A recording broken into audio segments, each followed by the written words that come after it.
All right.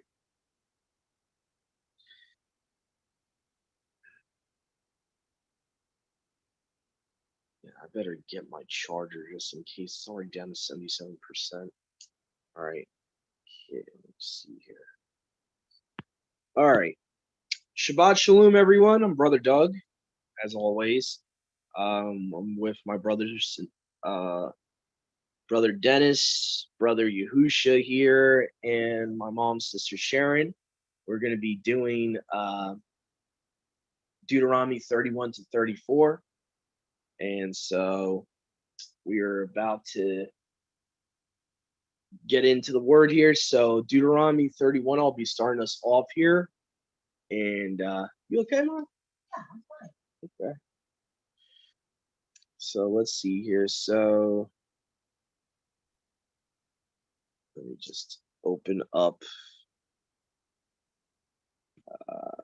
the My Sword app here. So here we go. So we'll be finishing up Deuteronomy today. Excuse me. Oof, that was bad. All right, so here we go. And Masha finished speaking all these words to all the children of Yasharal, said to them, I am this day 120 years. I shall not be able any longer to come in or go out. Yahuwah said to me, you shall not go over this Jordan. See, this is where you can kind of see like the Bible tried to chronologically put these chapters, but you can kind of see it's weird. It's like here he's already talking about he's about to die, and we got 3 more chapters in Deuteronomy. So it's a little weird. It's like out of chronological order, a little bit. Either that or the event of him like passing away is like reiterated maybe later on. Because right here it's saying, I'm at 120 years. We know he died at 120 years old, saying, I can't go over the Jordan to the land of Canaan. Yahuwah your Eluah who goes before you, he shall destroy these nations before, and you shall inherit them. And Yahusha that goes before your face, as Yahuwah has spoken. Now that's kind of interesting. It's saying Yahuwah is going before you, and then Yahusha's son of Nun is going before their face. It's kind of little connection there, kind of interesting. As Yahuwah has spoken, and Yahuwah your Eluah shall do to them as he did to Sihon and Og, the 2 kings of the Amorites who were beyond the Jordan, and their land as he destroyed them. And Yahuwah has delivered them to you, and you shall do to them as I charged or commanded you. Now, so what I do like is the translator's notes say they do put a little translator note here in the LXX 2012 saying that them could also be translated as these nations. So if your Bible says these nations, that's also acceptable there. Them to you, and you shall do to them as I charged you. Be courageous and strong, fear not, neither be cowardly, neither be afraid before them. For Yahuwah your Eluah that advances with you in the midst of you, neither will he be by any means forsake you nor desert you. Now, I'm going to make a little note of that, in the midst of you, because that connects to Yahusha there. Yahusha says where 2 or 3 are gathered, he is in the midst of them. So when people tell me that Yahusha never claimed to be Yahuwah, I kind of laugh, because if you understand the language of the Tanakh, he claimed to be Yahuwah all the time. And that's just one of the examples, him saying that he would be in the midst of us whenever 2 or 3 are gathered. And in the Tanakh, there's multiple times where it says the Father, Yahuwah, is in the midst of Israel. Anyway, so, okay. Verse 7, and Masha called Yahusha and said to him, before all Yashrael, be courageous and strong, for you shall go in before this people into the land which Yahuwah swore to your fathers to give to them. And you shall give it to them for inheritance. And Yahuwah that goes with you shall not forsake you nor abandon you. Fear not, neither be afraid.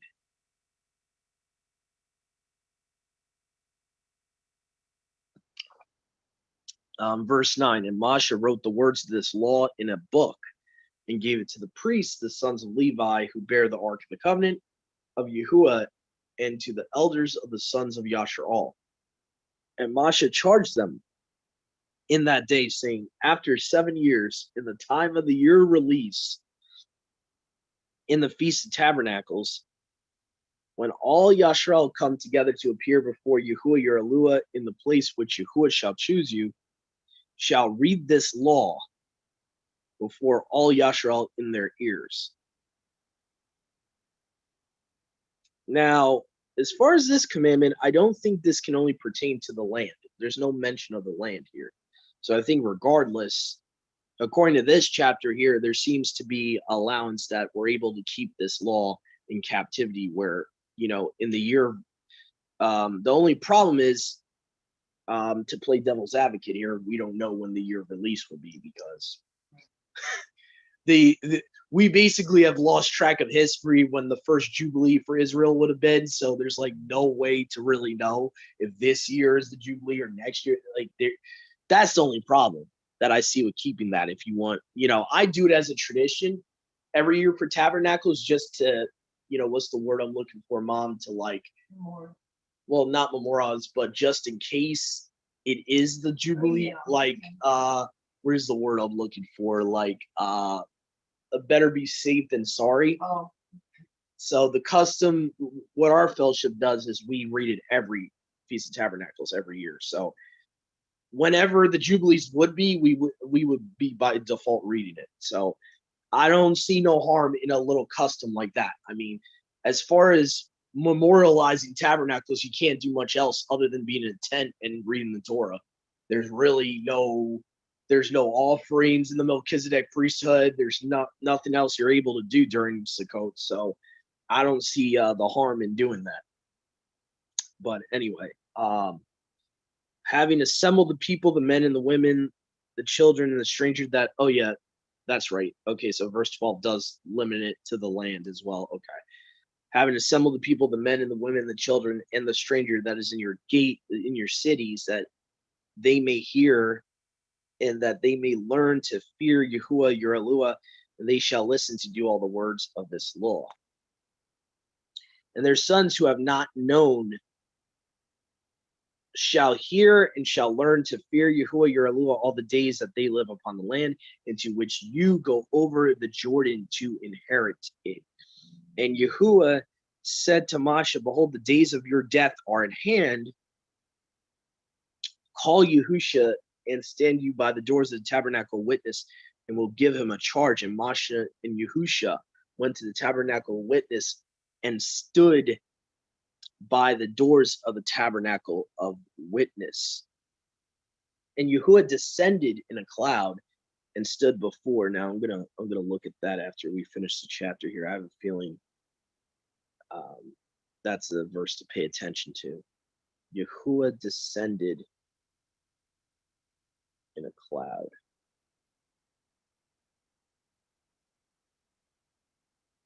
Okay. And stood by the door. Sorry. Oh no, it's okay, brother. No problem.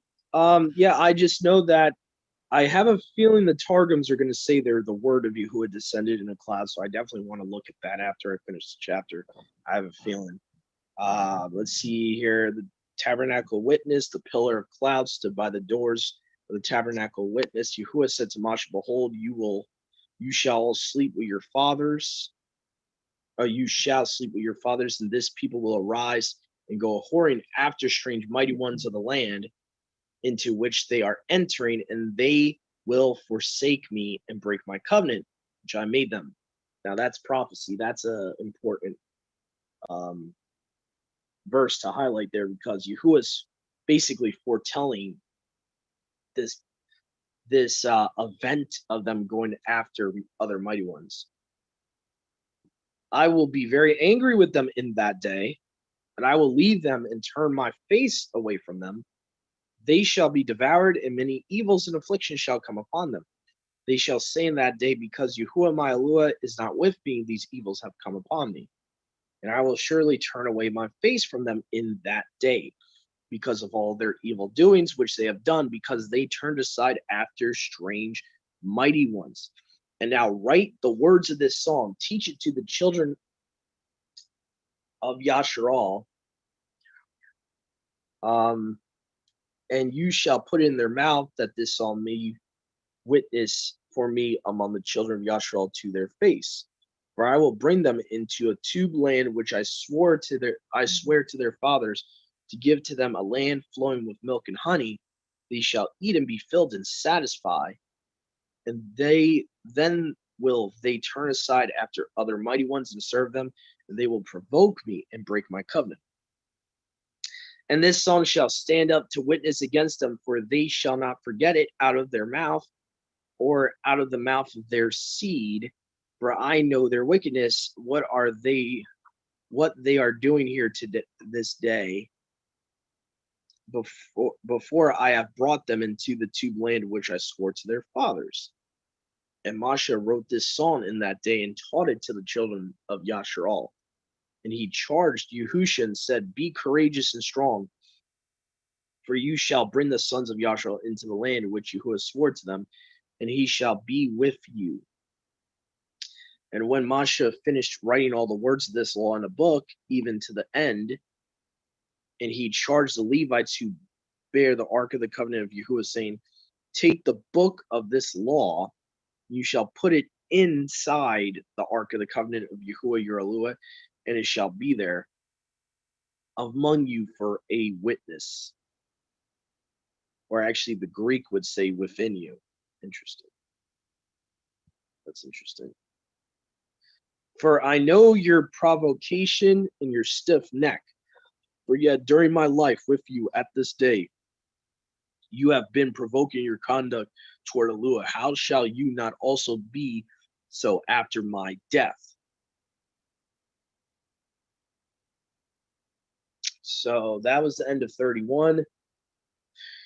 I do want to go back and just look at verse 16 if we can here.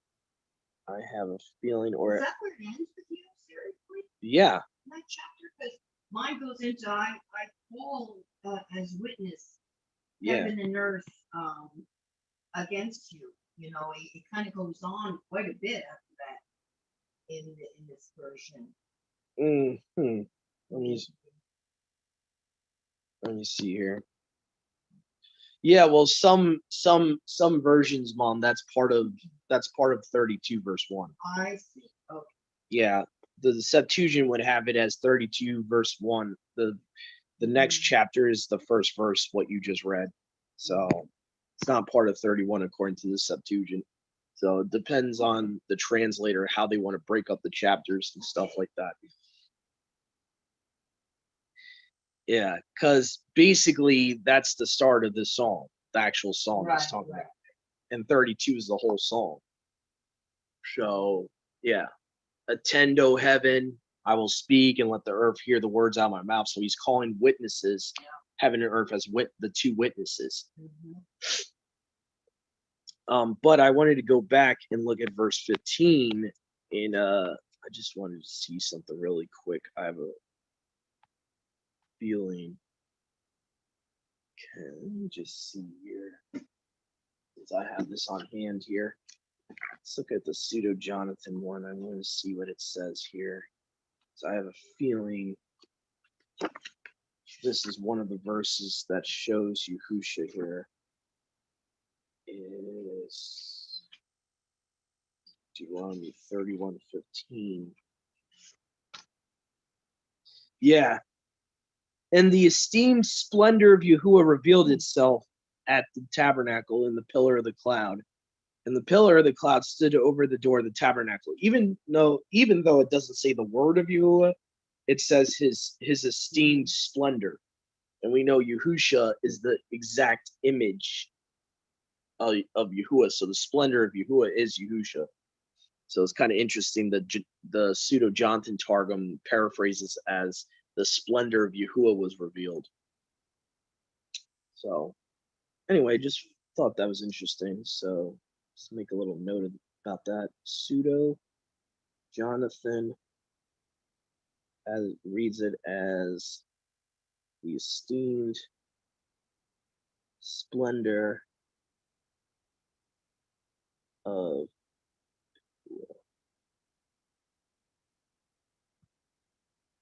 all right, so let's see here. So we're now at Deuteronomy 32. Mom, would you like to read Deuteronomy 32?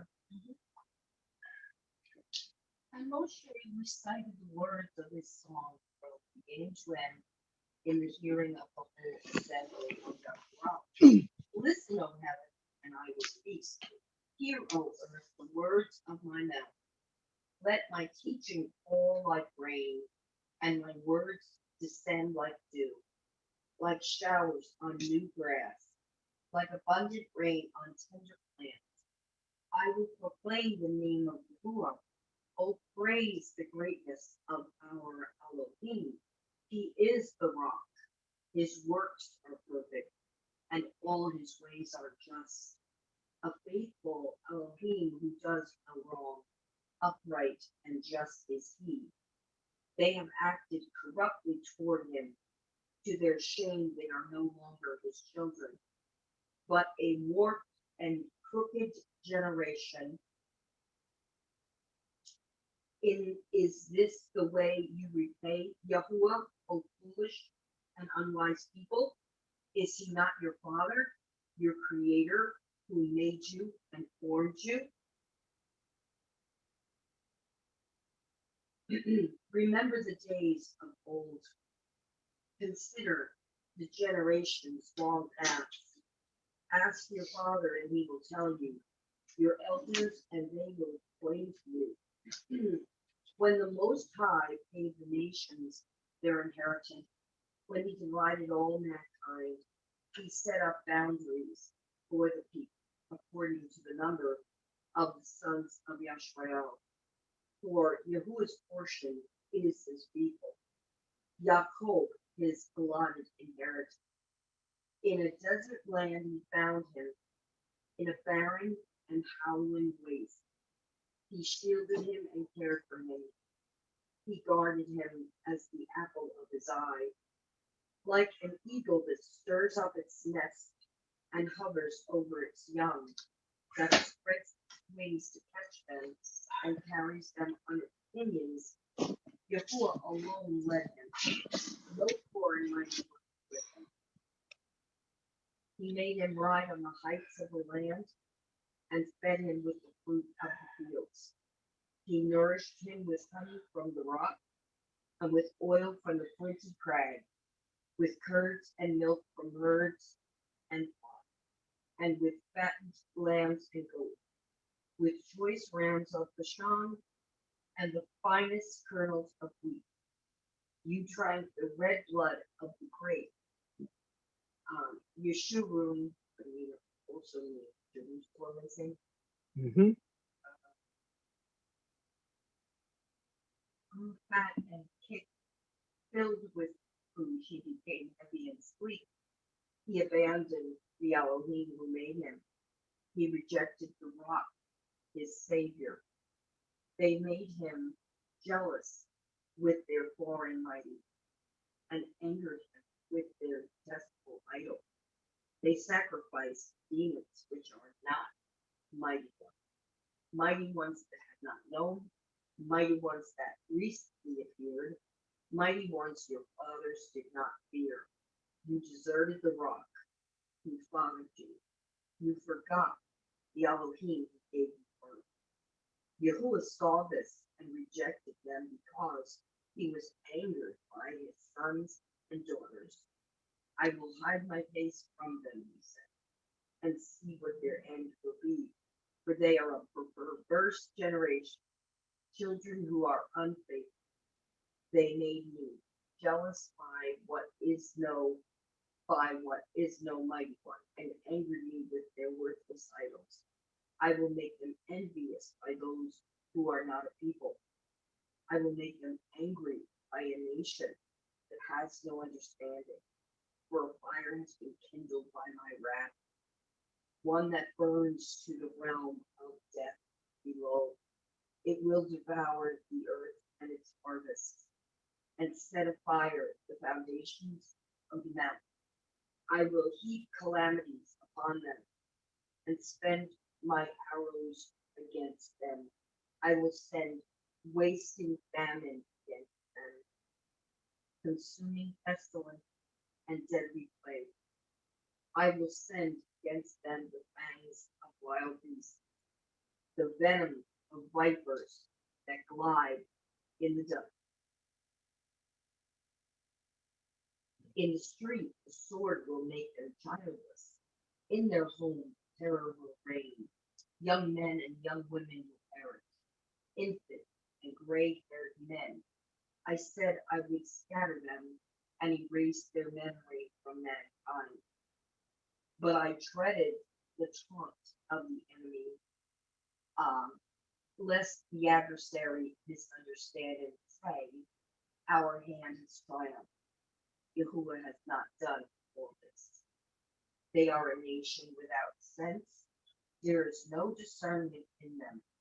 If only they were wise and would understand it and discern what their end will be. How could one man chase 1,000 or two, put 10,000 to flight, unless their rock had sold them, unless Yahuwah had given them up? For their rock is not like our rock, as even our enemies can see. Their vine comes from the vine of Sodom and from the fields of Gomorrah. Their grapes are filled with poison, and their clusters with bitterness. Their wine is the venom of serpents, the deadly poison of cobra. Have I not kept this in reserve and sealed it in my vault? It is mine to avenge. I will repay. In due time their foot will slip. Their day of disaster is near, and their doom rushes upon them. Yahuwah will judge his people and have compassion upon his servants. When he sees their strength gone and no one is left, slave or free, he will say, now where are their mighty ones? The rock they took refuge in, the mighty ones who ate the fat of their sacrifices and drank the wine of their drink offerings. Let them rise up to help you. Let them give you shelter. See now that I myself am he. There is no mighty one besides me. I put to death and I bring to life. I have wounded and I will heal, and no one can deliver from my hand. I lift my hand to heaven and declare, as surely as I live forever, when I sharpen my flashing sword and my hand grasps it in judgment, I will take vengeance on my adversaries and repay those who hate me. I will make my arrows drunk with blood, while my sword devours flesh. The blood of the slain and the captives, the heads of the might of the enemy leaders. Rejoice, O nations, with his people, for he will avenge the blood of his servants. He will take vengeance on his enemies and make atonement for his land and people. Moshe came with Yahusha, son of Nun, and spoke all the words of this song in the hearing of the people. When Moshe finished reciting all these words to all Yashrael, he said to them, take to heart all the words I have solemnly declared to you this day, so that you may command your children to obey carefully all the words of this law. They are not just idle words for you, they are your life. By them you will live long in the land you are crossing the Jordan to possess.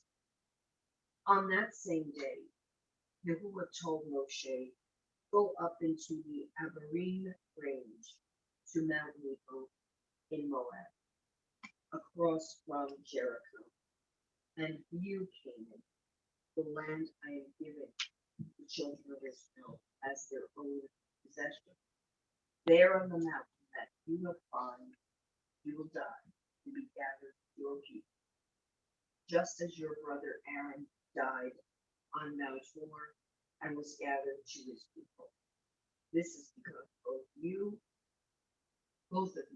broke faith with me in the presence of the children of Israel at the waters of Meribah, Kadesh, in the desert of Zin. And because you did not behold my set apartness among the children of Israel, therefore you will see the land only from a distance. You will not enter the land I am giving you. I am giving to the people of Israel.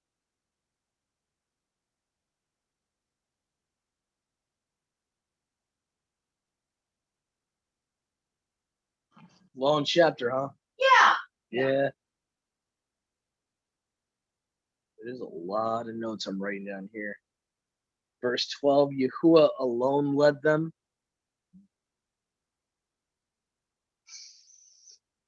What's interesting, it says there is not with them an alien mighty one. Kind of interesting. It uses the word alien there. It's funny. Which basically just means stranger. So it means that there wasn't a strange Elohim among them. Verse 8 is like one of the major differences. And if you don't have a Septuagint, if you don't pay attention too much to the psalm, you're not going to catch it. But when you look at what it's saying here, it's talking about the Tower of Babel, right? It says when he divided the sons of Adam, okay, he divided mankind. He set the boundaries boundaries of peoples according to the number.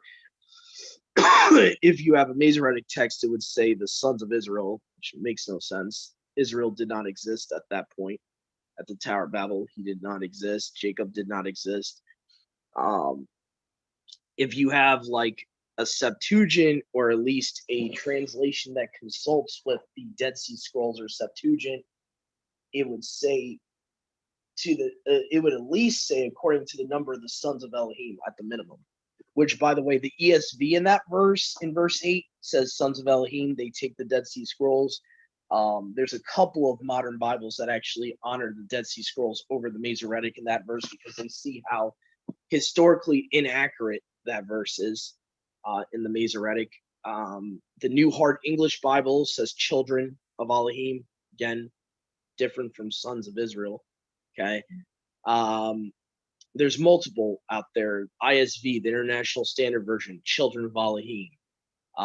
Multiple versions out there that fix that. The NIV, I'm very surprised, did not fix that. Knowing how much they consult with the Septuagint, I'm very shocked. Actually, they didn't fix that verse there.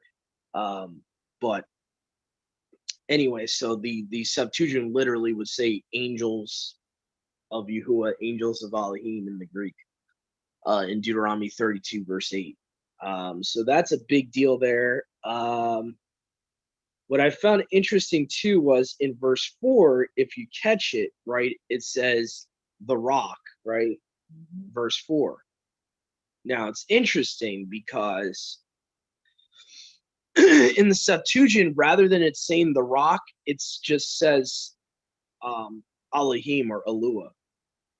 To me, that's interesting because it's defining who the rock is. The rock is the Father, right? So Yahuwah is our rock.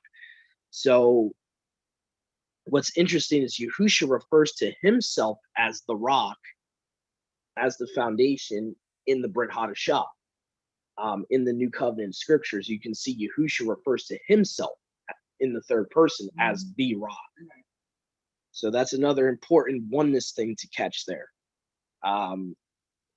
Also, in the one pet peeve I have about the Masoretic version of Deuteronomy 32, they completely omit a part of a verse that Paul quotes from, verse 43.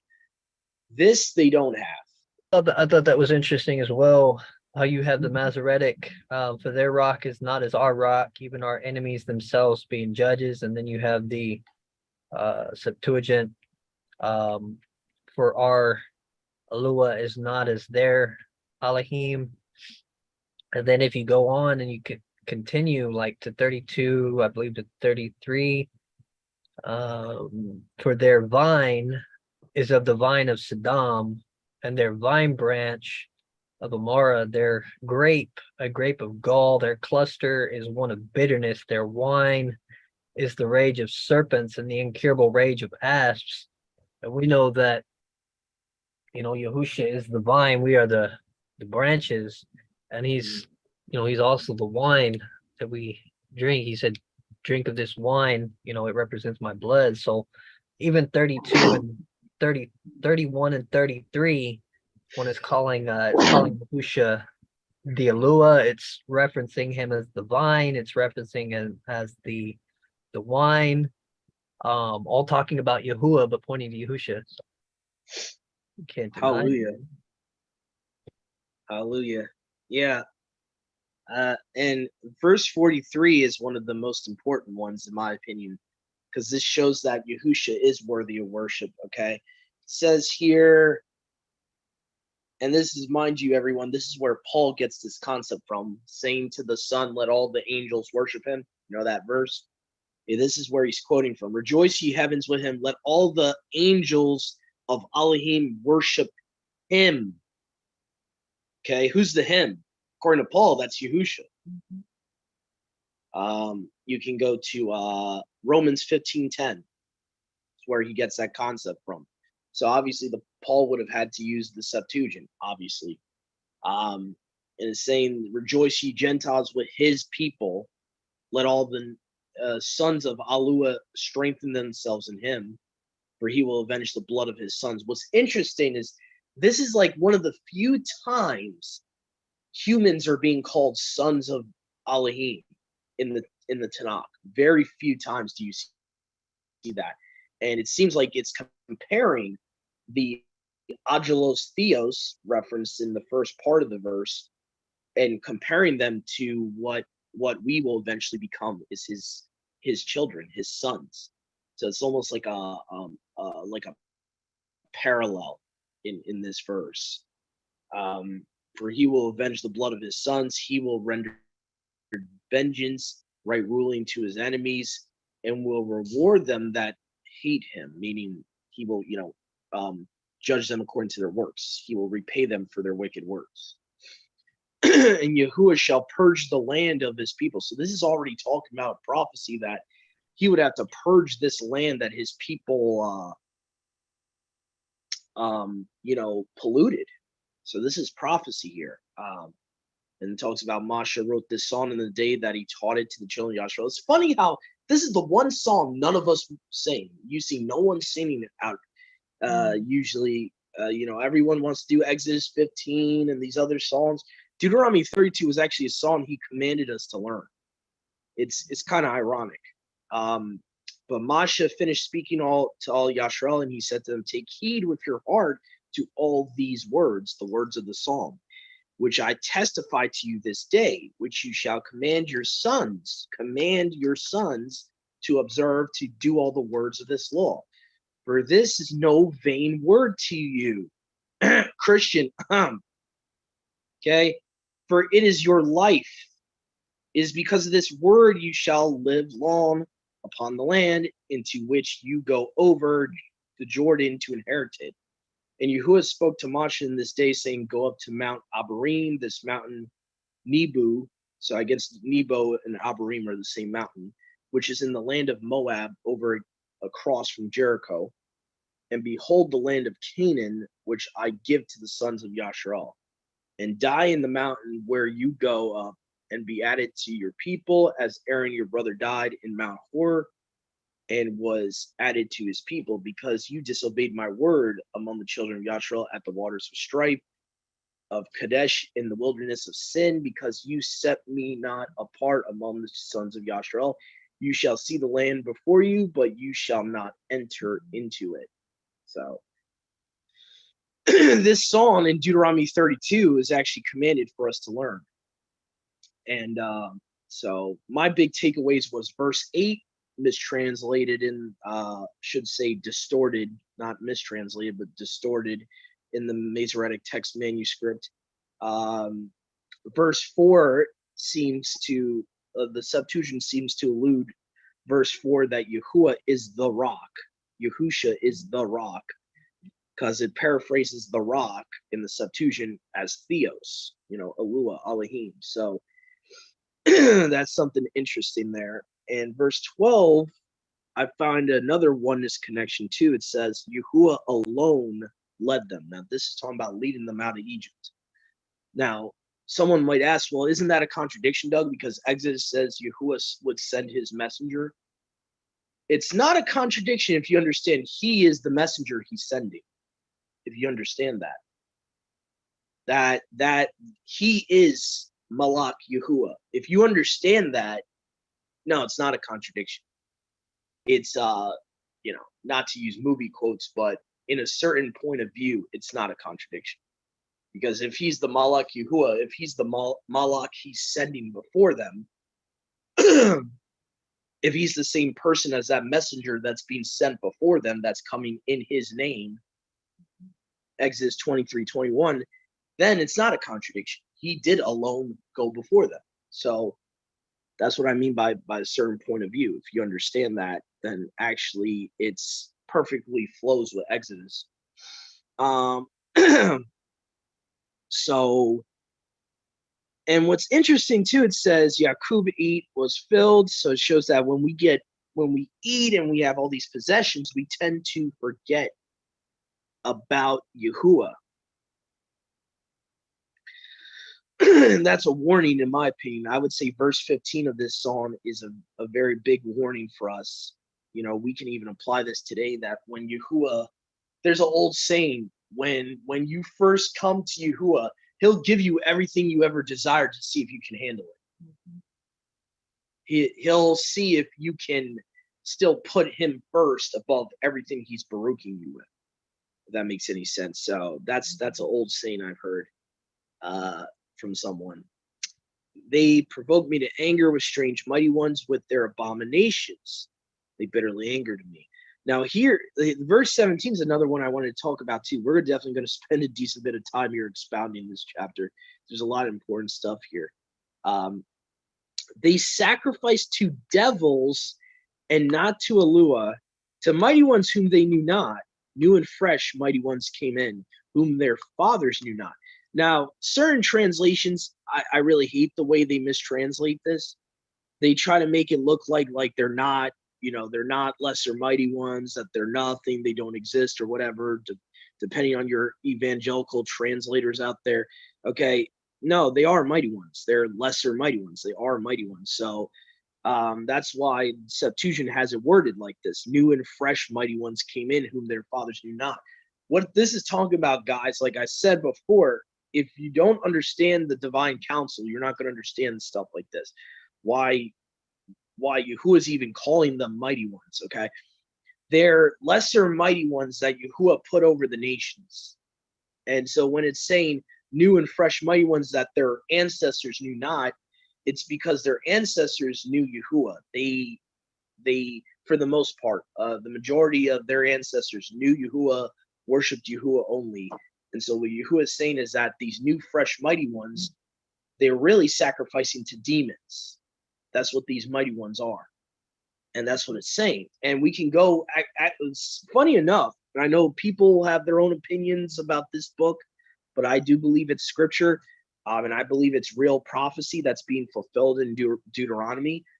The book of Enoch says that the watchers would cause humanity to sacrifice to devils. That was one of the things that the watchers would do.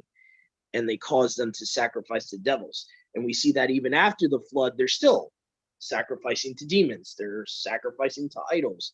They're, so I believe there's historical backing up to what Enoch says, and it perfectly flows with Deuteronomy 32:17, which, by the way, is what Paul talks about in 1 Corinthians 10. He's actually quoting from Deuteronomy 32:17, where he says, who the nations worship to, sacrifice to, they sacrifice to demons, devils, demons. So Paul is actually pulling from Deuteronomy 32:17, which the book of Enoch seems to prophesy that later on this would happen. So that's why I wanted to bring that out. That's an actual prophecy from the book of Enoch that, they would cause them to error. They would sacrifice to devils as to mighty ones, and even talks about it in the book of Enoch as a prophecy. So very interesting. There's actually a couple things in Deuteronomy that fulfill prophecies. There's one, I don't know if it's in this chapter, where it talks about, Yahuwah will step on Mount Sinai. I'm trying to remember what chapter in Deuteronomy that is. I know, Sister Milka, you've read Enoch as well. Maybe have a better recollection than I do about where in Deuteronomy it says that he stepped on Mount Sinai. Let me see here. See really quick, because that's another prophecy. Yahuwah descended on Mount Sinai, and it might say Horeb. It sometimes, I notice Sinai sometimes has other names like Mount Horeb.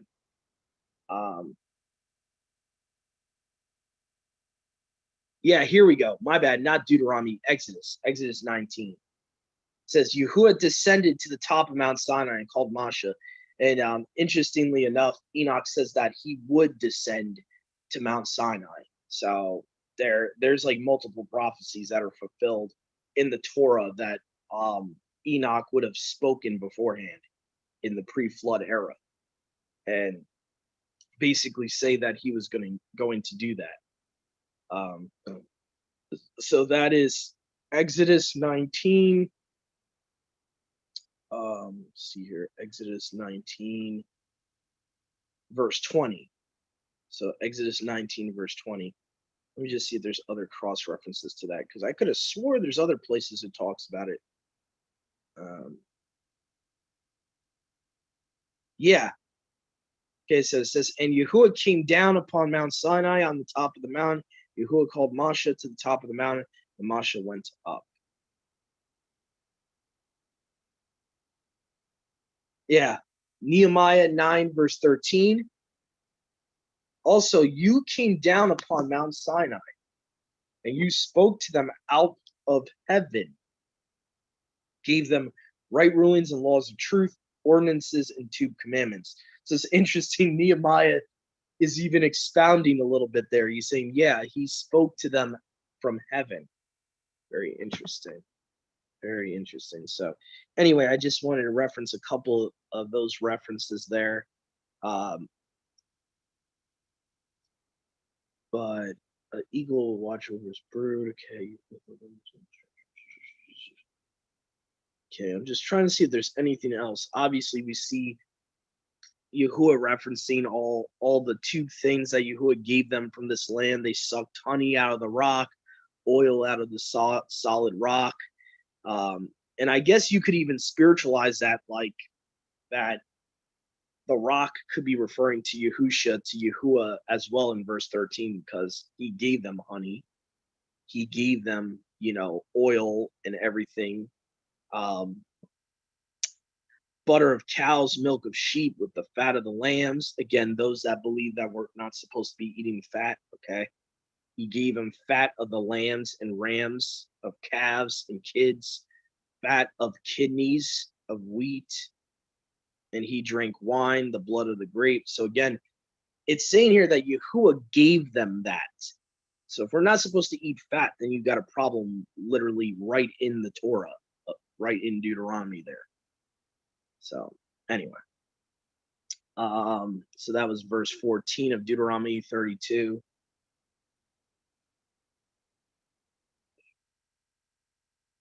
So they provoke me to anger with strange mighty ones, their abominations to bitterly anger me. You have forsaken Alua. Now this is interesting too. It says, you have forsaken Alua that begot you, and forgotten Alua who feeds you. And Yahuwah saw it and was zealous and was provoked by the anger of his sons and daughters. I will turn away my face from them. I will show them what shall happen to them in the last days. For it is a perverse generation. Okay, sons that have no belief. Again, belief and trust were a problem even back then. Okay, that's what Paul talks about in Hebrews 4. They have provoked me to zealousness with that which is not mighty ones, or not Alua. They have exasperated me with their idols, and I will provoke them to jealousy, zealousness with them that are no nation. Huh. I will anger them with a nation void of understanding. Now, a lot of us that don't understand this, this is the first instance about provoking Yasharal to jealousy. He's actually talking about the same prophecy as a Hosea here.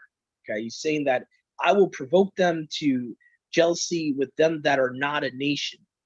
Where do we see that else? Romans 10:19, Psalm 78:58, even Hosea. I don't know why they don't have Hosea listed as a cross reference here. That's a little weird because literally it's the same context. But that's what's known as Yahuwah. Part of the reason he chose us ethnic Gentiles, some of us like me and my mom, was to provoke his original people to jealousy. You know, so that was kind of the point. It was kind of like, okay, well, my people want to be, like name horses, and they want to be, going under every green tree. Well, what about if I take some of these Gentiles, graft them in? Maybe that will make them mad. That's kind of the concept there. Okay. For a fire has been kindled out of my wrath. It shall burn to Sheol below. It shall devour the land, the fruits of it. It shall set on fire the foundations of the mountains. That's interesting. I will gather evils upon them and will fight with my weapons against them. So now Yahuwah is saying that I will be punishing them. He's going to be fighting against Yasharal. Shall be consumed with hunger and devouring of birds, and there shall be irremediable destruction.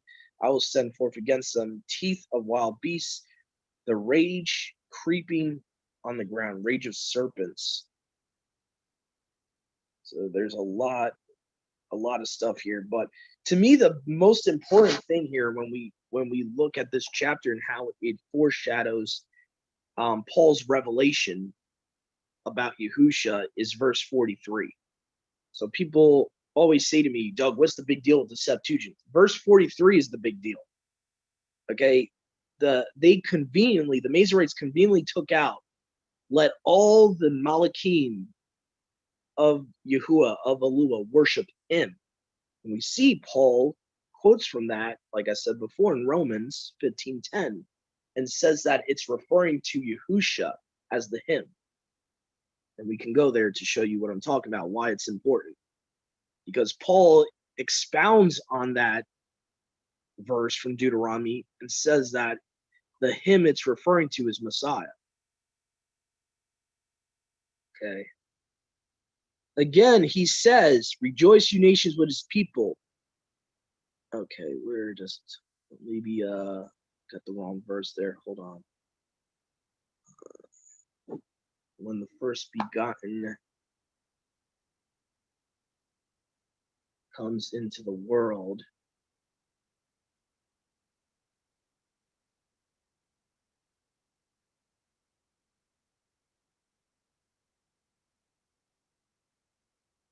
My bad, Hebrews 1:6. I don't know why they gave me the wrong cross reference on my sword. Sorry, guys, that was my sword's fault. Hebrews 1:6. So Hebrews 1:6 is quoting, you can show people this, that it's quoting from Deuteronomy 32:43 in the LXX. You only find it in the LXX. Okay, so let's see here, Hebrews 1:6. And again, when he brings in the first begotten into the world, he says, let all the angels of Alua worship him. Of the angels, he says, who makes his angels winds and his servants a flame of fire. But of the Son, he says, your throne, O Alua, is forever and ever. And the righteous scepter is the scepter of your kingdom. So the Father is calling the Son Alua. If the Son is not equal with the Father, this would be blasphemy. I mean, that's what it's saying here. That's Paul's own words. This is Hebrews 1:6-8. So anyone that wants to look that up for themselves is right there. And Paul is saying that Yahusha is the him of Deuteronomy 32:43. Let all the messengers worship him. So Paul is saying that Yahusha is worthy of worship and all that. So anyway, if you want to look that up for yourselves, it's right there in Hebrews 1:6-8. I thought that was the most important thing in this chapter as far as the oneness concept. Obviously the rock as well in verse 4. So there's a lot of stuff pointing to Yahusha in this chapter we kind of don't see. We don't really see it. I think Brother Yahusha had to get back on. Okay, I think he's on now. So anyway, I would really recommend, especially those that are still kind of questioning the oneness, definitely show them Hebrews 1:6-8, which parallels and quotes directly from Deuteronomy 32:43 in the LXX. That's where Paul's getting that from. So anyway, I think we're gonna start Deuteronomy 33 now. Let's see here. Just see the waters of Meribah, Kadesh, for you shall see the land before you shall.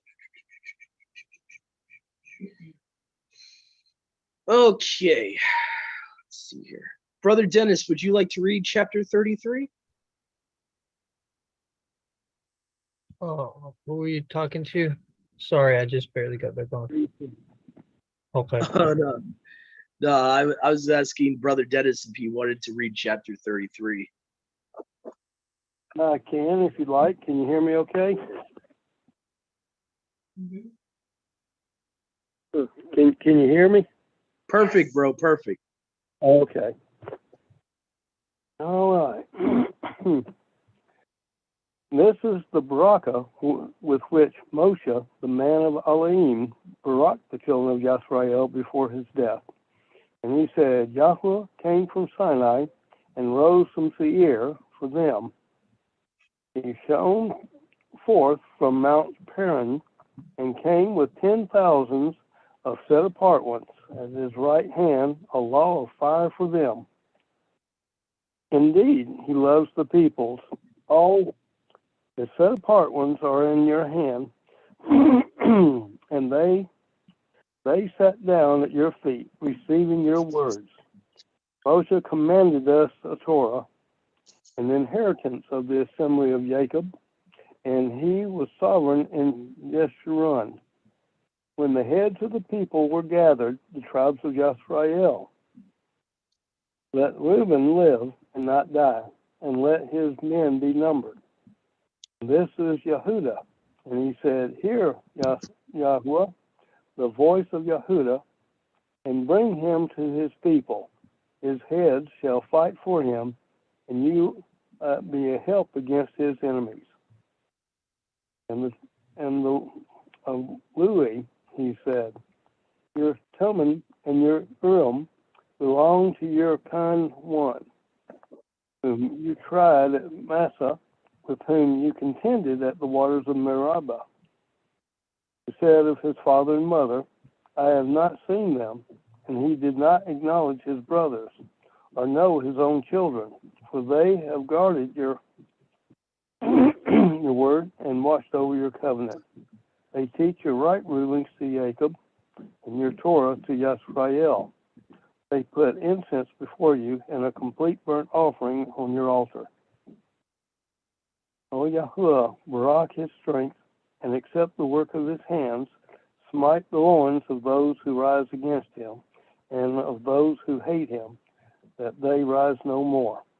Of Benjamin, he said, let the beloved of Yahuwah dwell in safety by him, shielding him all the day as he dwells between his shoulders. And of Joseph, he said, Barak of Yahuwah is his land, with the choicest from the Shemayim, heavens, with the dew and the deep lying beneath, with the choice fruits of the sun, with the choice yield of the months, with the finest of the ancient mountains and the choicest of the everlasting hills. with the choicest of the earth and all that fills it, and the true pleasure of him who dwelt in the bush. Let it come on the head of Joseph and on the crown of the head of him who was separate from his brothers. His splendor is like a firstborn bull, and his horns are like the horns of the wild ox. With them he pushes the peoples to the ends of the earth, and they are the 10,000s of Ephraim, and they are the thousands of Manasseh. And with Zebulun, he said, rejoice, O Zebulun, in your going out, and Issachar in your tents. They call peoples of the mountain. There they bring offerings of righteousness. For they draw from the riches of the seas and treasures hidden in the sand. And of Gad, he said, Barak is he who enlarges Gad. He dwells as a lion, and shall tear off the arm, also the crown. And he chose the best for himself, for there the portion of the lawgiver was hidden. And he came with the heads of the people. The righteousness of Yahuwah, he said, and his right rulings with Yisrael. And of Dan, he said, Dan is a lion's cub that leaps from Bashan. And of Naphtali, he said, O Naphtali, satisfied with pleasure and filled with the Baraka of Yahuwah, possesses the west and the south. And of Asher, he said, Asher is most Barak of sons. Let him be accepted by his brothers and dip his foot in oil. Your sandals are iron and bronze, and your strength as your days. O Yeshurun, there is no one like Allah, riding the Shemayim heavens to help you, and on the clouds in his activity. The Elohim of old is a refuge, and beneath are everlasting arms. And he drives out the enemy from before you and says, destroy. Thus Yisrael dwells in safety, the fountain of Jacob alone, in the land of grain and new wine. His heavens, Shemaim, also drop down dew. Barak are you, O Yisrael, who is like you, a people saved by Yahuwah, the shield of your help, and he who is the sword of your excellency. Your enemies are subdued for you, and you tread down their high places.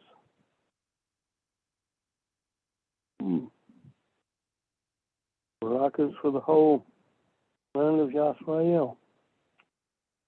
Mm-hmm. Yep. Now, there's an interesting verse in the beginning of this chapter that I couldn't help but be reminded of what Enoch first prophesied here. I mean, this is word for word. I believe it's Enoch 1 verse 4 and Jude 1:14 that go along with Deuteronomy 33 verse 2 as well. It says, Yahuwah has come from Sinai, which, by the way, I mentioned before. Enoch prophesied that Yahuwah would step down on Sinai. Okay. And has appeared from Seir to us. My bad. So not Horeb, Seir, what I guess would be a similar word for Sinai. And has hasted out of the Mount Paran, and with 10,000 of his Kadashim, or set apart ones, on his right hand, his messengers, his angels with him. So that is an actual prophecy mentioned by Enoch that seemed to be partially fulfilled when Yahuwah stepped down on Mount Sinai and gave the law. That was actual prophecy in Hanuk. Then later on, we see in Jude, it seems like it still has to be fully fulfilled, because Jude, if we go to Jude 1:14, I believe, it mentions it again, what Deuteronomy 33 verse 2 is mentioning. It says, about these also Hanuk, so Jude is actually calling what's found in Hanuk about his 10,000s of his set apart ones as a real prophecy.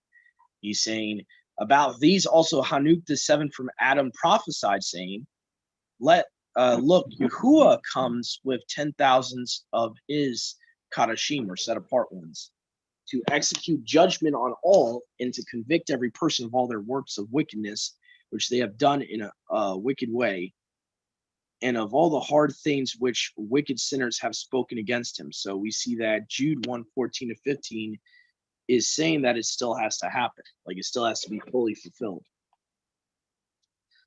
So I found that interesting that Deuteronomy 33 verse 2 says that word for word what Jude 1:14 says. So anyway, go ahead, brother Yahusha. Hallelujah. The the Septuagint version of verse 12, the Masoretic would read, Yahuwah overshadows him. Oh, no, wait, let me just read it. Yahuwah shall cover him all the day long. Septuagint, a little bit more plain. Yahuwah overshadows him always. Talking about Benjamin. It's kind of interesting because if you have the Sabbath as an eternal covenant, a covenant always, and you have this verse saying that Yahuwah will overshadow Benjamin always, I could be wrong, but I'm kind of taking that as there's always going to be a remnant of Benjamin that is overshadowed by his ruach, even in captivity. I don't know. What are your thoughts?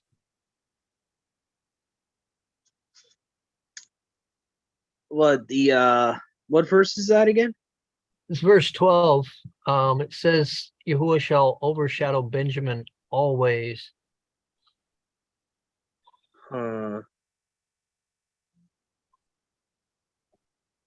Interesting. I think it goes also back to the person Benjamin and how that person was, and I think possibly Yahuwah is treating his descendants like that because of who the progenitor of that line. He was like the youngest. He was like the little baby of the family. He was like he needed protection. You even see Benjamin with the original Yusuf story where he, the dad, was very overprotective of him. So it could be that Yahuwah's kind of he's kind of continuing on that protection of the person Benjamin to the line of Benjamin, that Yahuwah will protect them all the day long, which trying to see okay, so the Septuagint says always. Okay, so yeah, it could be that Yahuwah is just protective over the tribe of Benjamin. That's what it is. Or that he feels the need to protect them more than the other tribes. I don't know. That's the only thing I could think of. Just looking at Benjamin's story and the story of their ancestor Benjamin and how he was the youngest. He was the one that needed the most protection. It could be something like that, or it could be something else that I'm not seeing. It also seems like Benjamin to Yahuwah, even the tribe of Benjamin, is kind of like how John Yochanan was to Yahusha, because it says here the beloved of Yahuwah in the Septuagint. Now, if you look at the word, the name Yochanan, it means beloved. It means the beloved one. So there could be a connection there as well with Yahuwah's treating the tribe of Benjamin kind of like how Yahusha treated the youngest of the disciples, Yochanan, or Yehukanan is probably a better pronunciation. But I think there's definitely a connection there. Definitely, since he's calling him the beloved of Yahuwah, there seems to be something there about that.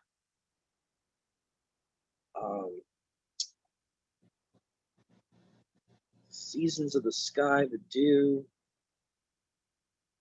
Also, when you get to verse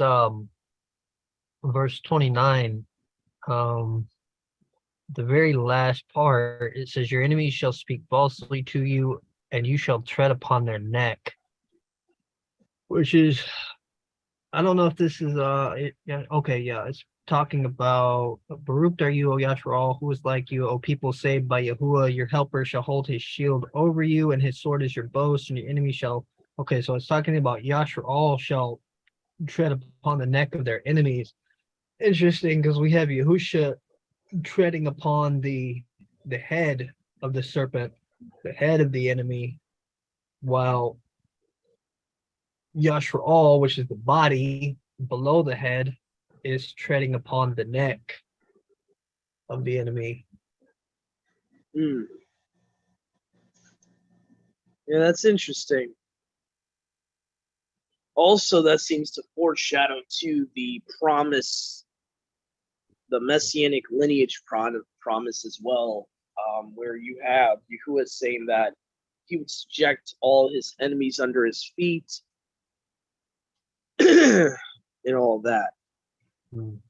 So let's see here. You shall utterly destroy the nations. You shall call men there, offer the sacrifice of righteousness.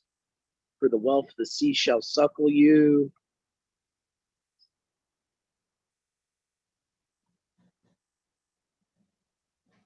Interesting.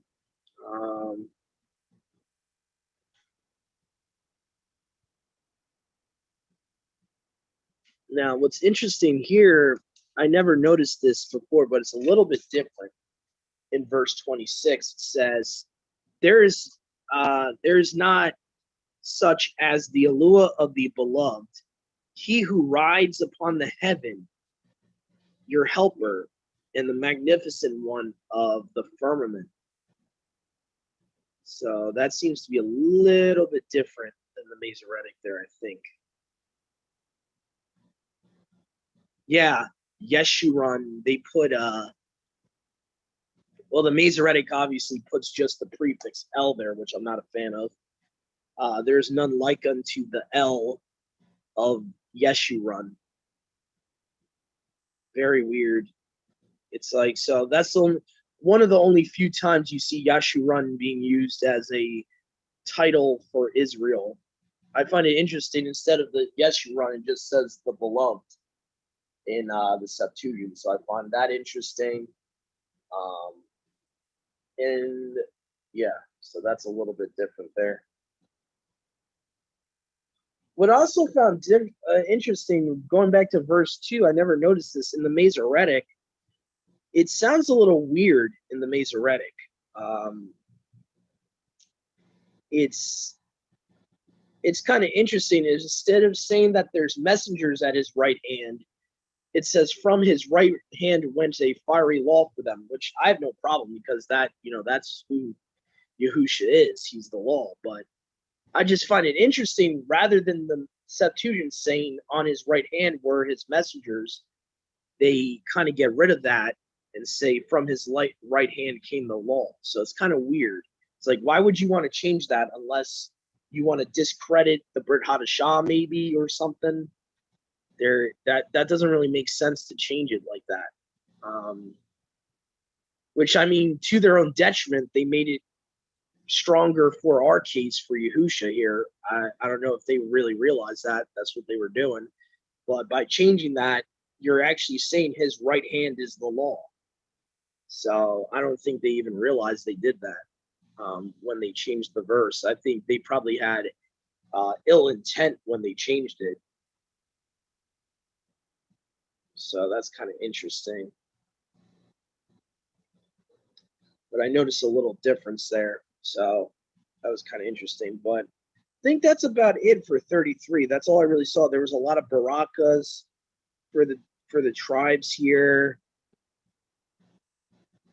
And there wasn't much else.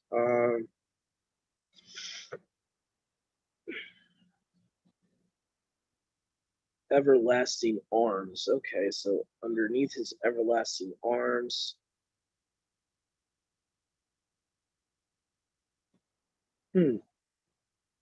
Interesting. So the Septuagint says under the strength of everlasting arms. Huh. They seems like the Masoretic took out the word strength. Why they would do that, I don't understand that. In verse 27, it seems like they take out the word strength, because all it says in the Masoretic, it just says, and underneath are the eternal arms. So that's a little weird. The rule of Elua shall protect you, and that under the strength of the eternal arms he shall cast forth the enemy from before your face, saying, perish. Interesting.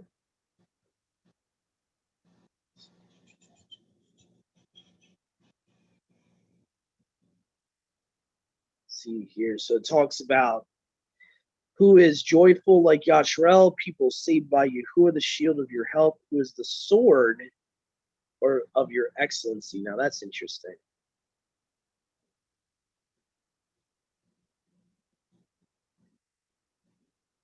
Now, interestingly enough, the Septuagint in the last verse says he's your helper. That's very interesting, because we see that a lot.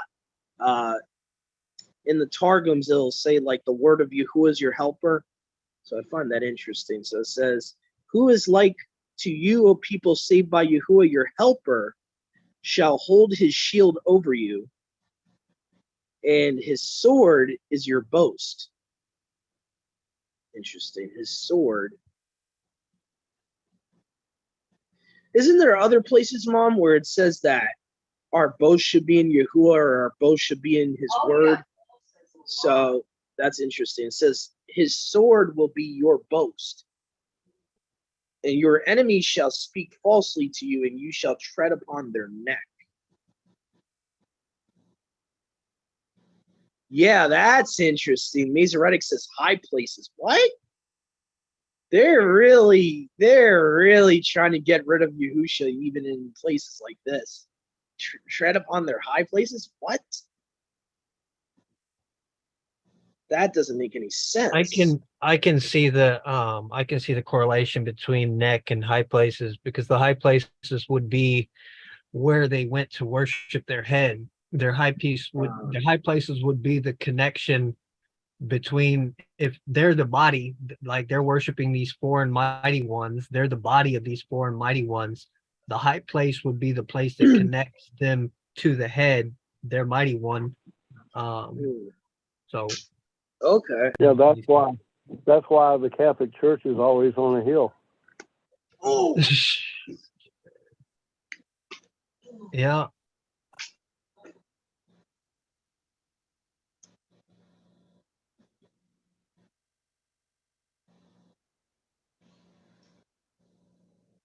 All right. Okay. Let's see. Let's pick a new reader, and I guess we'll be finishing up here since we're already at 34.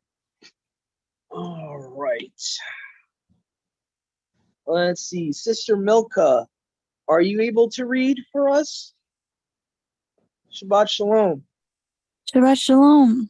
Yes. All right. Deuteronomy 34. Let me know. Do you have yeah, you do have it up. Okay, great. All right. Just get there real quick. Mm-hmm. I'll go back to the Septuagint here. All right, there we go. Okay. And Moshe went up from the plains of Moab unto the mountain of Navu, to the top of Pisgah, that is over against Jericho. And Yahuwah showed him all the land of Gilead unto Dan, and all Naphtali in the land of Ephraim, and Manasseh, and all the land of Yehudah, unto the utmost sea, and the Negev, and the circle of the valley of Jericho, the city of palm trees unto Seor.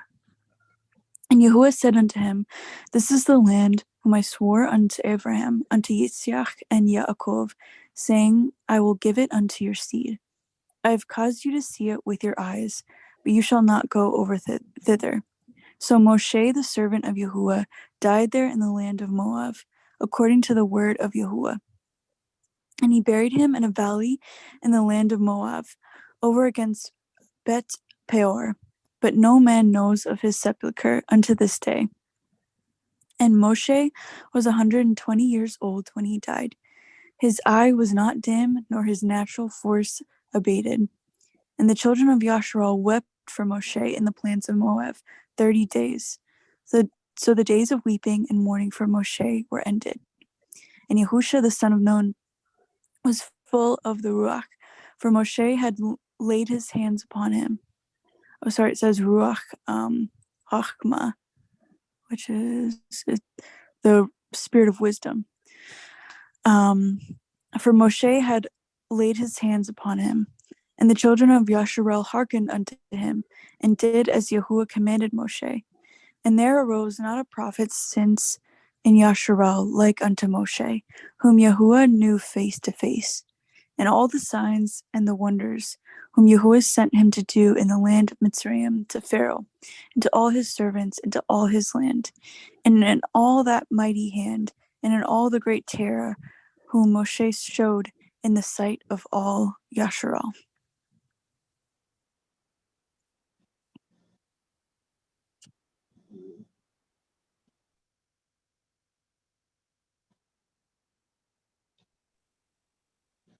Here. Yeah, spirit of wisdom. Yeah. Great job, Sister Milka. Praise Yahuwah. So, spirit of wisdom, for those thinking, like, what does that mean? Well, you have to kind of understand who wisdom is to understand the importance of why sometimes, especially in the Septuagint, it will say a divine spirit of wisdom or spirit of wisdom wisdom's a person in Scripture. So when it says spirit of wisdom in Proverbs, it alludes to that Yahusha pre-incarnate is wisdom, the person wisdom. So when we see spirit of wisdom, that's basically the Ruach HaKadosh. It's the same spirit. It's Yahusha himself, the set apart spirit. Is being a portion of him is being put on these men, dwelling in these men. So when it says, Yahusha son of Nun had the spirit of a wisdom in him, was filled with it, that means he was filled with Yahuwah's Ruach. Remember how Paul says there can only be one spirit because we're immersed into one belief, one baptism, one spirit, singular, numerically one spirit. So that means the spirit of Messiah has to be the spirit of Yahuwah. There's no room for interpretation. And it talks about, let's see, there rose up a prophet in Yasharal there hadn't a prophet like Moshe raised up in Yasharal. Now, a brother of ours, Zachary Bauer, made a good point when he was exposing Mormonism and all these heretical cult-like groups in Christianity and other religions. They always want to put different new prophets on a pedestal and try to make these prophets almost like Moses, where, they try to either make him equal with Moshe or say that Yahuwah used him like Moshe. And the Mormons do that with Joseph Smith. What's interesting here, according to the Torah, it says, there hadn't raised a prophet like Moshe that Yahuwah knew face to face. Now, the Mormons will claim that Joseph Smith knew him face to face and saw him in a vision. Obviously, he didn't. So that's important when you also test the spirits. And when Paul talks about in Galatians, do not accept another Besor and all that. So anyone that says, oh, this specific guy who's their prophet knew Yahuwah so well like Moses, well, you can show them this verse right here. According to this, it seems like there would never be a prophet that would know Yahuwah face to face. I mean, you can claim, you could technically make the claim about Yahusha, but the thing is, Yahusha was Yahuwah in the flesh. So that's a little different. That's Yahuwah himself. That's a little different. What this verse is talking about a regular mortal prophet. There would be not one like Masha, a regular mortal human prophet that would know Yahuwah face to face like Masha did. And actually, even people like Enoch and Noah, they were before Moses. So this is not contradicting that. This is talking about since Masha, there hadn't be prophet like him that knew Yahuwah face to face. So if that makes any sense. So I found that interesting.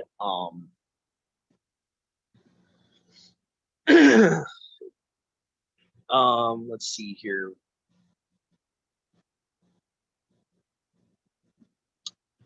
What it seems like too is that there's this idea that Yahuwah did make Masha almost have supernatural abilities. Because I noticed something in this verse I never noticed before. I mean, in this chapter, it says, let's see where it says it. It says, okay. Here we go, verse 7. Masha was 120 years old at his death. His eyes were not dimmed, and nor his natural powers destroyed. Now, this could also be alluding to the supernatural ability Yahuwah gave him. Because remember, Yahuwah caused him to split the Red Sea. He caused him to do all these plagues, like physically do all these plagues. So Yahuwah gave like a portion of his supernatural ability to Masha. So maybe that's why it says neither his powers destroyed, possibly. I don't know. I'm just kind of.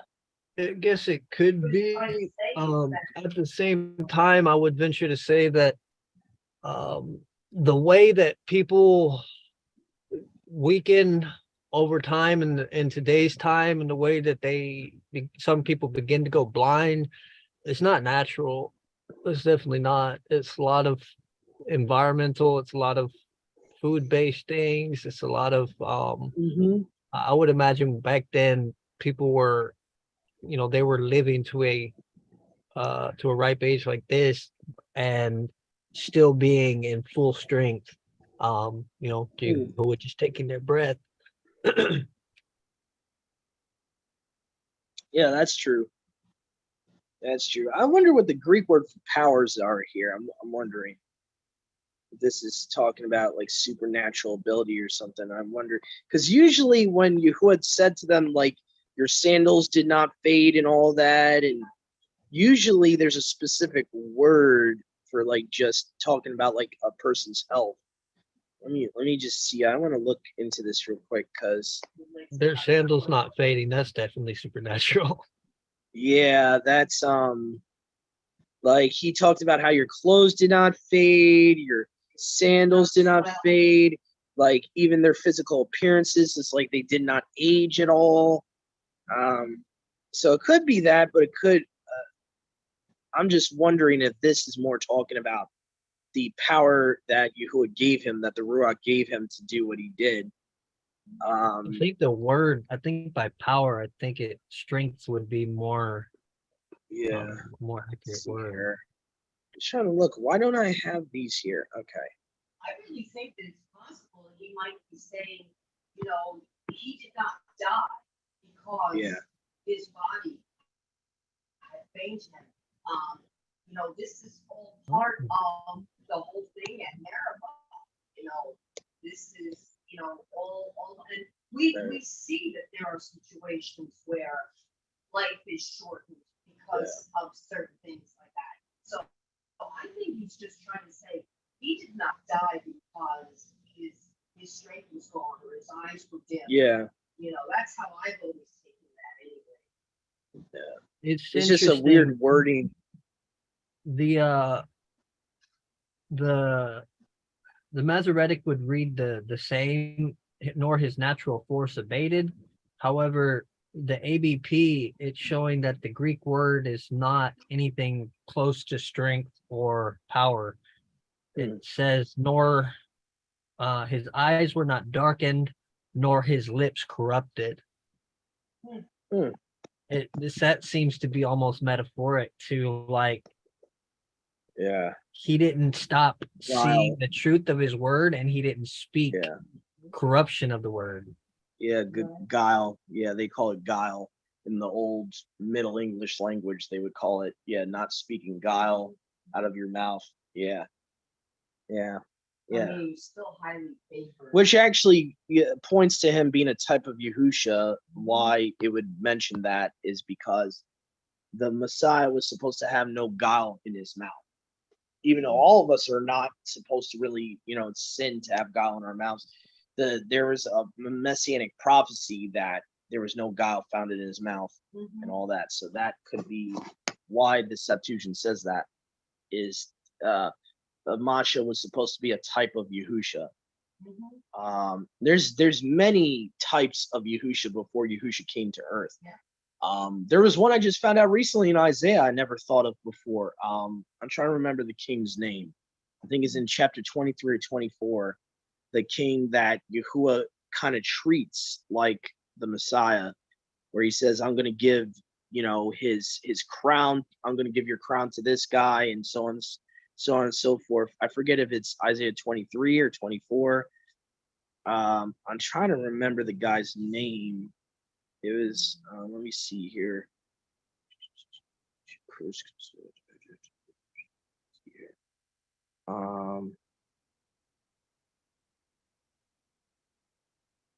Yeah, it's somewhere in Isaiah where it says he will be like a father to them, and it's referring to this human king. The doors he opens, no one will be able to shut. And it's like all these things we know about Yahushua in Revelations. Yahuwah is saying this to this mortal person, this mortal king. So it's like a foreshadowing. Let's see here. As a father, let me just search this in my sword here. Let's see if I can find it. Okay. I think your my sword's frozen. Oh no, it's not frozen. I'm looking on my phone here. I have the screen just stayed right there. Yeah, Isaiah 22. There's this king in Isaiah 22. Let me go up to I'll just show you guys what I'm talking about here. Isaiah 22. I'm trying to remember the person's name here. Let's see here. Talks about it. Eliakim, son of Hilkiah, verse 20. So this is another type of Yahusha here. I'll show you what I mean. And it will be in that day, even I will call my servant, my chosen one, Eliakim, the son of Hilkiah. I will put on him your apparel. I will give to him your crown and strength and your administration. I will put into his hands, and he shall be as a father to the ones dwelling in Jerusalem and to the ones dwelling in Yehuda. And I will put to him the key of the house of David. This is how we know it's foreshadowing Yahusha here. Yahusha has the key of the house of David upon his shoulder. And he shall open, there shall be none locking, meaning he will open doors no one can shut. He shall lock, there shall not be one opening. And I will give the esteem of Daud to him, and he will rule. There will be no one disputing, and I will establish him as ruler in a trustworthy place, and he will be for a throne of esteem, a throne of esteem for his father's house. So you see like a foreshadowing there to Yahusha, how it talks about the tabernacle of David will come back and prophecy and all that. So I believe Yahuwah was using this Eliakim guy as a type of Yahusha. I never saw that before this week. So he's the son of Hilkiah for anyone that's interested. Yeah. So that's just thought that was interesting. That's Isaiah 22 starts at, I would say, verses 19 to 22. And you can even go all the way to 23 as well. So very interesting.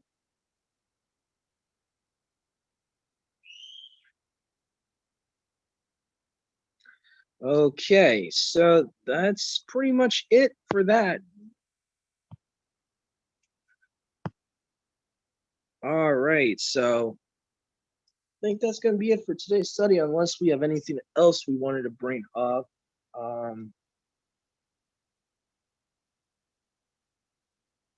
Yeah. So that's very interesting to me. And I would really like to do a study. That would be a cool study to do in the future, is all the types of Yahusha in the Tanakh.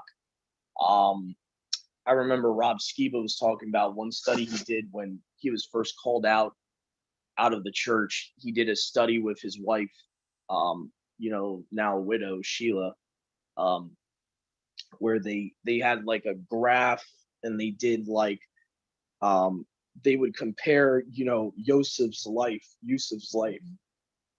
to Yahusha's life. And you do parallel studies like that from the Tanakh and Brit, you see how similar these types of Messiah were. Especially just Yusuf himself. He is probably one of the most obvious parallels in the Tanakh time period to Yahusha, that he was a type of Messiah. There's many others. I mean, you got Masha, Aaron connects to Yahusha with the priest role, and how the Levitical priesthood has similar things to the heavenly Melchizedek priesthood and stuff like that. You have a lot of the patriarchs, they had similarities. There's actually two Yahushas that I believe, when you put them together, I've said this before, you take the two main Yahushas of the Tanakh, and you have Yahusha the Messiah. You take Yahusha, son of Yehozadak of the book of Zechariah, you take him, you put him with Yahusha bar Nun, the son of Nun, and you get Yahusha the Messiah. Because one was a high priest, right? The one that's in the book of Zechariah, he was the son of the high priest, Yehozadak, which, by the way, Zedek, Melchizedek, oh, I guess that's a coincidence, that his dad's name had Zedek in it, okay? And then you have, Yahusha bar Nun was the warrior, conquering warrior. So if you think about it, Yahusha comes back, Messiah ben, Daud, when he comes back, he's the conquering warrior. When he first came, he was the priest-like type of Messiah, where he was more about reconciling Yahuwah's people back to him. And he even said, I have not come to judge, meaning that in his first coming was not about a judgment. It was about bringing the flock back together, bringing Yahuwah's flock, bringing his flock into the fold. When he comes back, he is about judgment. So that's where Christianity gets twisted. They think he didn't come to judge at all. No, Yahusha he didn't come to judge the first go around. The second go around, he is coming to judge and condemn on the white throne judgment. So that's what people don't realize. So there's, even in traditional Judaism, they have this understanding. You have Messiah, son of Joseph, Messiah, son of David. So they even have that concept. The problem is they think it's two different people. That's the problem. They're deceived in that. They think it's two different Messiahs or two different people, but it's actually the same person. It's that part of his characteristics fit the Messiah, lowly, very, very humble Messiah ben David character, and then his other characters are the, you have the lowly Messiah ben Yosef, and then the warrior king Messiah ben David. So you put those two together, you get Yahusha. They don't even realize that. Their own tradition, you put those two together as the same person, you get Yahusha HaMashiach. They don't even realize that. But anyway, when you understand Yahusha's full character and all that, but there's a lot of types of Messiah. It'd be a great study for us to do in the future. It'd be a great study. There's so many of them there. Caleb, I see some of him in Caleb. Followed Yahuwah wholly with his heart. Caleb was not afraid. He was ready to destroy the giants. And what's interesting too is that that's a prophecy too, in a weird way, because the seed of the serpent, they cut the head off of the giants. Daud cut the head off of Goliath. That, in my opinion, partially fulfilled, you will, what does it say? Watch against his head or something like that. Genesis 3, I think, talks about you will, see here, where it talks about, I will put enmity between you and the woman, meaning Satan and Kua, and between your seed and her seed. He shall watch against your head, you shall watch against his heel. So it does talk about the head of the seed of the serpent, as well as the head of the serpent. A lot of times we only think about the head of Satan, but it could be the head of his seed as well. And I believe in a genetical sense, the Nephilim, since they're not a creation of Yahuwah, by default they have to be, his seed, Satan's seed. So technically, you have that with Daud when he chops off Goliath's head. So, very interesting. But it would be a good study to do, because it's also a good way to witness to people and to show if there's types of Yahusha with all the patriarchs. Obviously, they already understood that he was going to be the one that they're all pointing to. So anyway, so hopefully you guys enjoyed that little bit of commentary there. But I just want to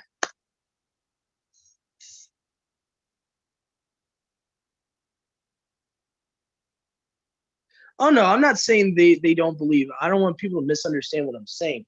They do believe he's coming back, or the Messiah they believe, the Messiah they believe in, they do believe he's coming back. But in Christianity, many don't really understand. It's not this like little meekly On a donkey that's coming back, meekly person on a donkey that's coming back. There's an old saying. I forget who coined this, Mom. I forget which preacher coined this, but he first came as a lamb. He's coming back as a lion. He's not coming back as a lamb. So that's what I meant by that. I'm not saying that Christians don't believe that their Messiah, that whoever they believe in as the Messiah is not coming back.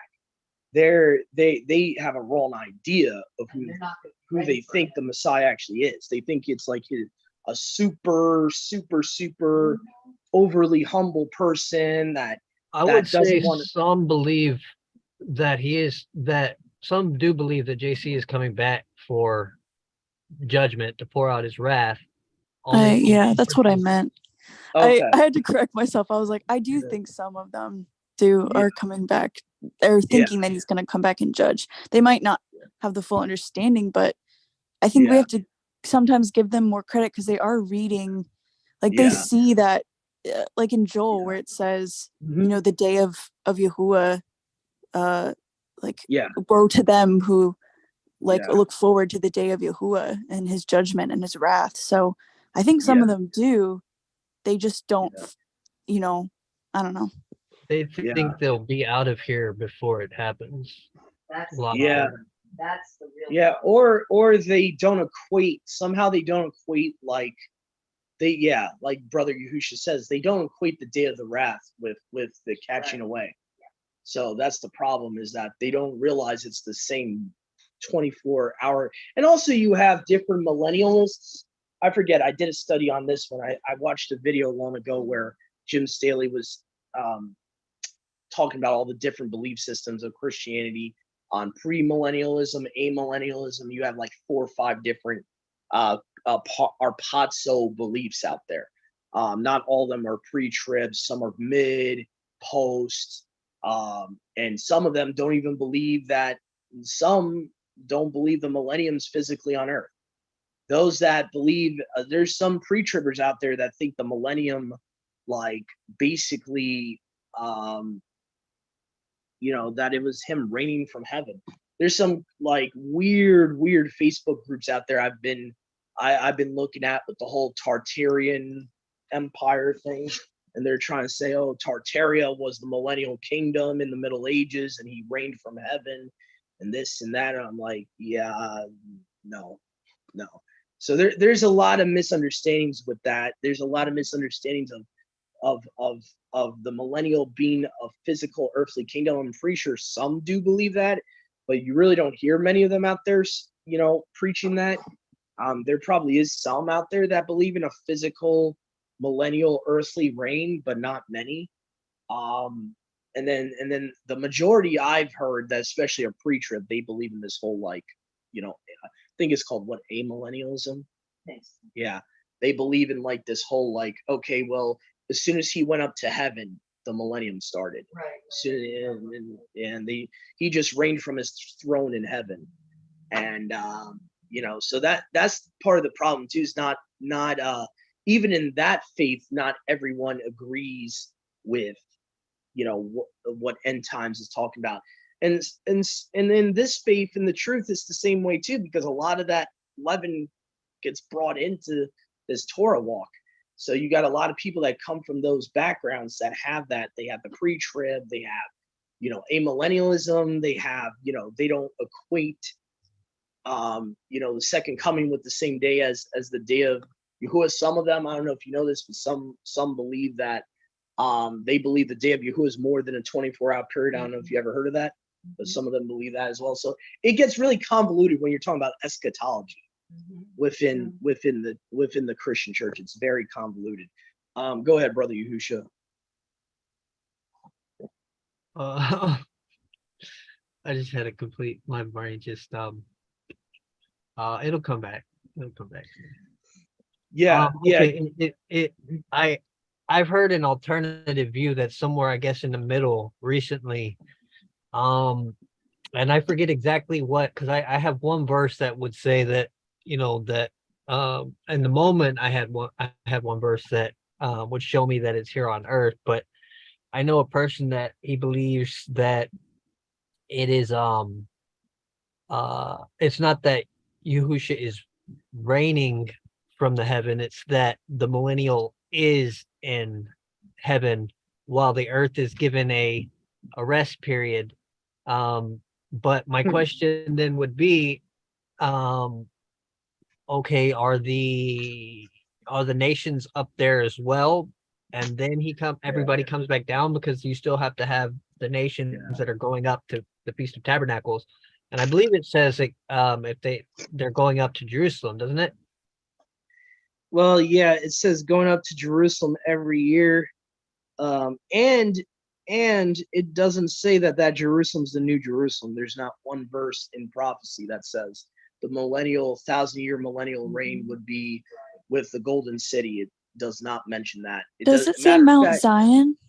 I forget. Yeah. Does it? Yeah, it says Mount Zion, right? It says Jerusalem in I believe okay. Brother Yahusha is talking about Isaiah 66 or something, where people take that to somehow mean heaven. I don't understand how you get that out of, the literal wording is just Jerusalem. It just says Jerusalem. So that could be the present Jerusalem. So my personal view on it is the 1,000-year reign, according to what I've seen in the whole book of Revelations, you have the second coming, which is after the tribulation, immediately after Matthew 24:29, right? So his second coming has to be after the tribulation. Then you have his second coming on the day of Yahuwah. It's the same day. It's the same 24-hour period as the day of his wrath. From that point, somewhere from that point after the day of his wrath, we're going to have the millennial feast in heaven. This is where I think people get the whole idea that the millennium is going to be in heaven. I believe we're taken up with him in heaven if we're the bride. We eat the millennial feast with him in heaven, but we come back down for the millennium. See, I think that's where people are getting confused, because they're assuming, because the millennial feast is in heaven according to scripture, that we're up there the whole time for the 1,000 years, but there's no scripture that says that.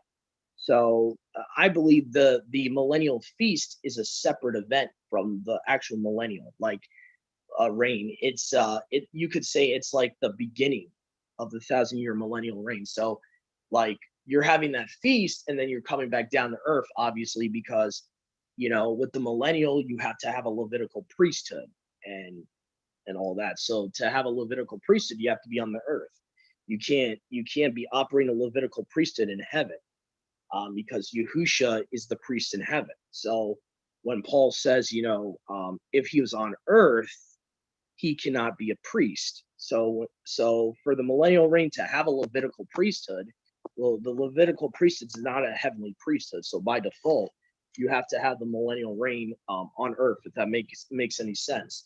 You see in Zechariah 14, it says they're traveling, the heathen are commanded to travel to Jerusalem on earth to keep the Feast of Tabernacles year by year. And that's what Brother Yahush is talking about, I believe, in Zechariah 14. It clearly says they're going to Jerusalem to keep the feast.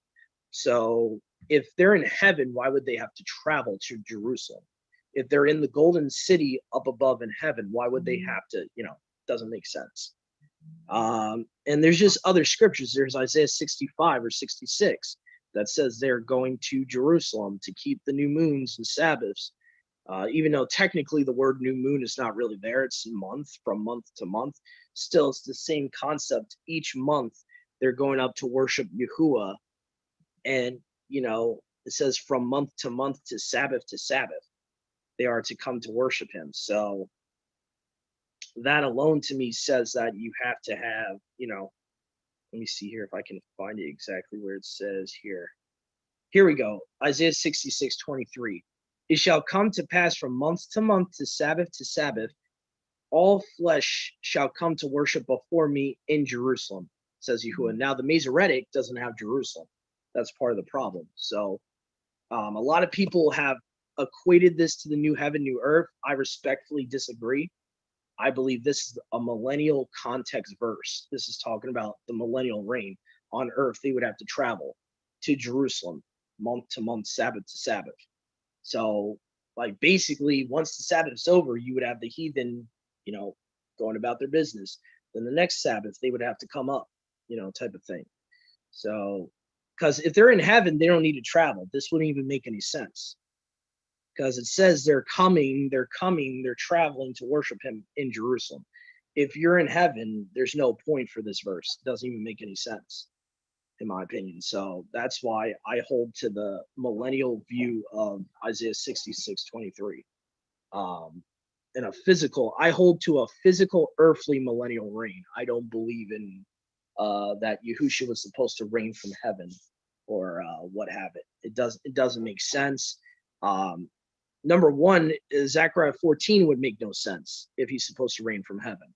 Makes no sense at all, because he's giving a second chance to those that fought on the day of Yahuwah. They fought, or maybe this would be right before the day of Yahuwah. This would be right before the second coming. He says that, let's see here in Zechariah 14, says, this is the overthrow, verse 15. This is the overthrow that of the horses, mules, camels, and it shall come to pass, verse 16 here, whoever is left of the nations that fought against Jerusalem shall even come up every year. So it's them traveling every year to Jerusalem to worship the King Yahuwah Almighty and to keep the Feast of Tabernacles. So when you look at the whole council of prophecy, the new heaven, new earth doesn't even happen until Satan's destroyed, and that hasn't happened yet in Zechariah 14. So you would still have Satan being in the pit for 1,000 years at that point. So there's no way to have a. That's why I don't believe in a heavenly reign, because those that usually believe in a heavenly reign, they usually believe that like somehow the new heaven and new earth is where we're spending the millennium. I don't know if you ever heard that before, but usually they'll believe like you're already on the new heaven and new Jerusalem in the millennium. But my problem is that scripture doesn't say that. And it actually, the new heaven, new earth doesn't happen until Revelations 21. So you have a huge gap of time between the second coming and the new Jerusalem that comes out of heaven. That doesn't happen until, Revelations 21 and 22, when Satan's already destroyed, sin is destroyed. So I don't know if that makes any sense, but like there's too much of a gap of time to make that work there, so to me, I think it's very clear that the millennial is 1,000-year reign on earth, on this present earth. So there will still be sin in the millennium. There's still going to be people rebelling in the millennium. That's why, after Satan's loosed out of the pit, after the 1,000-year reign, those same people Yahuwah gave mercy to in Zechariah 14, those same heathen that haven't fully converted are, Satan's deceiving. He's coming out of the pit after the 1,000-year reign, and he's deceiving on the present earth, this present earth. He's deceiving all the nations to make war with Yahuwah and Yahusha. So, you could see that in like Psalms chapter 2. I believe the heathen raging and imagining a vain thing that is right after the millennial, the earthly millennial kingdom. You're going to have Satan gathering everyone to the four corners of the earth, Gog, Magog, you know that verse? So that's after the millennium. So to me, it would make no sense. If you have a heavenly millennial reign, how are you going to have that work? Like Brother Yahusha said, do you have the heathen on earth while Yahuwah and his people are up there in heaven celebrating the millennial? Like, how would that work? Like, and you're having the heathen are supposed to travel every year to the Feast of Tabernacles. So how, to me, I don't know. There's a lot of loopholes in that whole heavenly reign thing. I don't know. That's just me. There seems to be a lot of loopholes in that you would have to jump through a lot of hoops to rationalize that. But you could look at Isaiah 66:23, Zechariah 14:16, Psalms 2:2. I'm actually glad this topic came about though, because I do want to start getting back into prophetic studies with our fellowship, just so that we have a better way to contend for the belief with those that are still confused about things like this. So anyway, but that's the best way I could answer questions like that, is that everywhere in prophecy I see it's showing me that the millennial reign is way before the new heaven, new earth. You're still on this present heaven and earth when the millennial happens, and for the sacrifices to be made again, you have to be on earth. You can't be on heaven having a Levitical priesthood on earth. That doesn't make any sense. So, but anyway, so yeah, we'll definitely, Yahuwah willing, Yahusha willing, we're gonna definitely do a study like that to explain to people, because it's hard for me being unprepared right now to fully explain why my view is a earthly millennial reign rather than heavenly, other than just showing you guys the 2-3 verses that I showed you already. But anyway, so hopefully you guys enjoyed this study, and please stay tuned, Yahuwah willing. We'll be back next time for our Sabbath evening studies. We'll be going into Yahuwah willing. We'll be getting into Ephesians, and then we'll be starting up the book of Yahusha, Yahuwah willing, next Shabbat. So thank you all for joining us. I hope you all enjoyed, and to all of our brothers and sisters out there in Yahuwah Almighty and Yahusha Messiah, have a great rest of your Shabbat. Shabbat Shalom, and see you next time.